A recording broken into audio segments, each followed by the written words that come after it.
It's hilarious. The more I become enlightened on this path, the more I realize how significant food is in human suffering. Realizing you look around all over neighborhoods, all over the streets, all over the cities, like 80% of the buildings you see restaurants or grocery stores and things igniting cravings within the human mind. And then what do you see all around in human beings? Massive suffering. And it's like, have we ever stopped to think, are these two things related?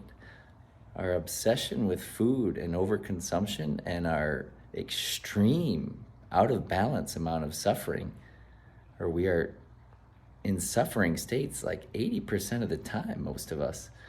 And maybe 20% of the time is actually enjoying the experience.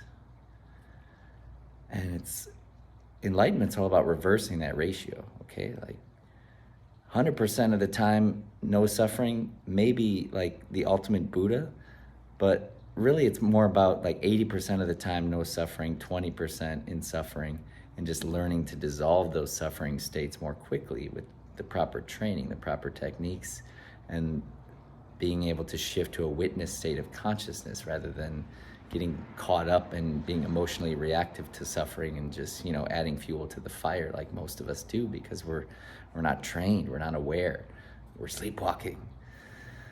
But it's amazing that the less I eat, the more I fast consciously, the more I dance, the more I create, the more I make music, the more I connect and build relationships, the more I have career success, the more I meet new people and new places.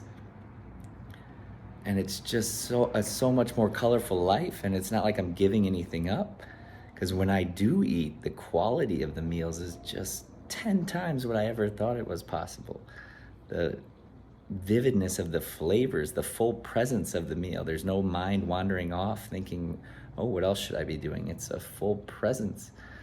And it's been challenging for me because I thought I was giving something up, like only having one meal a day and fasting regularly. And, I thought I was losing something, but now I'm starting to see like how much I'm gaining, like how much more fulfilling my life is coming and how directly related those things are, that the less I eat, the more fulfilling my life becomes. The less full my belly is, the more fulfilled my heart is. And that's a powerful realization that takes time to accept. I've been kind of gradually accepting this for the past 3 years, including an intense binge eating disorder that developed in that time because I totally became obsessed with food. But now it's really been a deep healing process since tapas of just balanced meals at the proper time, just listening to my body and having that team player mentality where, it's only time to eat if my whole body's prepared to eat. One of the sayings of enlightenment is when you're hungry, eat. When you're tired, sleep.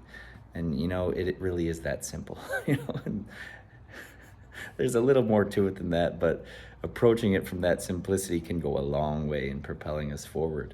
And, so much of our lives are overconsumption, oversleeping, and just flat out overdoing it. But the more I find that delicate balance of life without trying too hard, it was not about fighting my binge eating disorder or fighting food or anything like that. Food is not the problem. It's our mental obsession with food and just overdoing it and then judging ourselves for it and feeling guilty. And then what do we want to pour over that guilt? Oh, more sugar, to mask the guilt. And that's a downward spiral.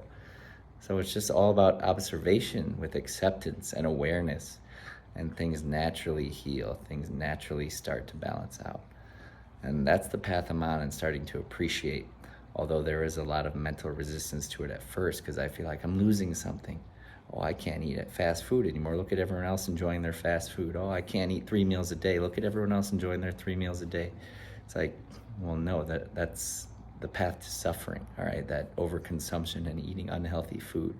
That's what I'm being liberated from, is that addiction to those things. And now I'm starting to shift and be grateful for that I've been shown this path. I'm starting to relate to that with more gratitude and seeing how much I'm gaining by just letting those things fall away. And it's really become a very beautiful life that I'm so very grateful for. So thank you, Akam, for showing me this path.